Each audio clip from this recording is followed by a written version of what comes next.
আগে নির্বাচন আমি এমপি লিখতাম, আমি মন্ত্রী লিখতাম।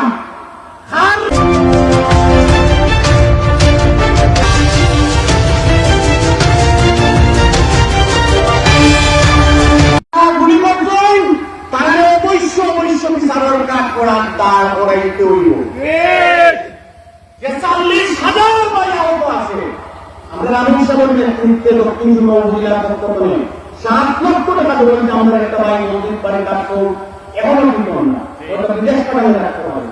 কিন্তু আমরা 40 লক্ষ মানুষকে শ্রমিক যারা গুলি করছেন, যারা নির্মম ভাবে পিটাইছেন, তারা তালিকা করিয়া বিচার আগে হইল। আগে নির্বাচন আমি এমপি লিখতাম, আমি মন্ত্রী লিখতাম।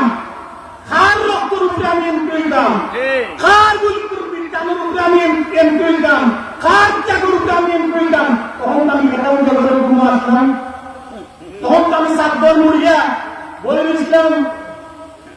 আজ সাধারণ মানুষ শহীদ হইয়া, হাজার হাজার মানুষ পঙ্গু হইয়া, হাজার হাজার মানুষ আহত হইয়া দেশকে মুক্ত করছে।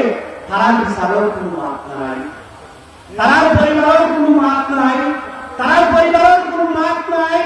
খালি নির্বাচন লজ্জাও লাগে না, শরমও লাগে না। আমরা পরিষ্কার জায়গায় দিতাম যাই, অবশ্য বাংলার জন্য নির্বাচনের আগে সবগুলা বিচার। দ্বিতীয়ত যত মানুষ সংস্কার দরকার সকল সংস্কার নয়। আমরা মধ্যবিত্ত পরিবারের মানুষ